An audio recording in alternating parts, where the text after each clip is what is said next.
Yeah, hello everyone, Nervin Rex here, and welcome back to another video. So it's been a while, but today I'm gonna be teaching you some wine etiquette on how to serve wine, how to taste wine, and the kinds of wine. Now, foremost, there are three types of wine. There's red wine, which I have right here. Right here. There's also white wine and champagne, which is further subdivided into true champagne and sparkling wine. Now, what's the difference? Well, think of it as the difference between eating sushi abroad, and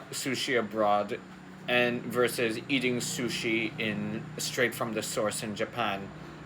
Sh- uh, from Japan, the sparkling wine is the sushi you get abroad, then true champagne is the one you get inside of Japan. Same goes with the champagne. If it's made in the French region of Champagne, then it can be classified as champagne. But if it's made outside of Champagne, then it's just referred to as sparkling wine.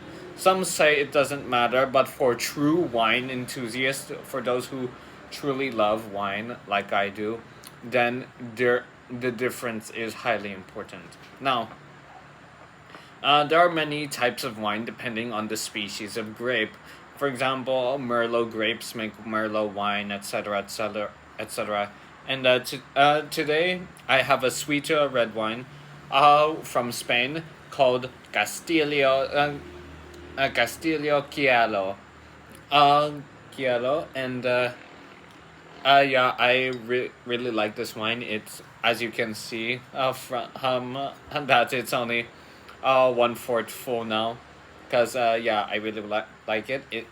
I in the alcohol is 12.5%, and the reason why I love this is because it's sweet red wine. I'm not fond of dry wines because I have a bit of a sweet tooth, so which is why I also prefer white wines over red wines, because for me white wine is mostly sweeter than red. Yeah. Anyway, so when it comes to serving wine, more specifically red and white, you want to get this type of glass, tilt it and just pour it. For red wine, you want to make sure the glass is only 1/3 full, because that's just manners and etiquette when it comes to wine, so you don't seem like an alcoholic. But for white wine, you fill it until it's half full. For champagne or sparkling wine, you don't use this types of glass. You get a tulip or a flute, and you fill it until it's 3/4 full. Now, personally, visually speaking, I prefer tulip glasses, but in terms of volume in, like, how much more alcohol I want, then the flute will hold more champagne than a tulip glass. So yeah, basically, what now for the wine tasting? How to do it? Well, first of all, you want to swirl it around, check and inspect the legs of the wine. Legs referring to how viscous it is, like how it runs off the glass. Then you want to smell it. It smells hints of raspberry and violets. And now for the taste.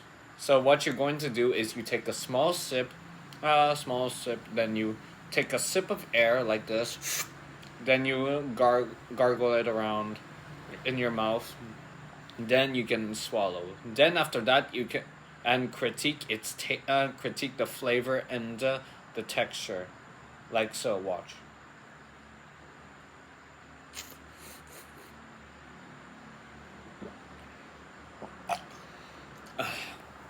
So sweet. You can the raspberry and the violets are there, but it's not so much that it overpowers or goes into balance with the wine.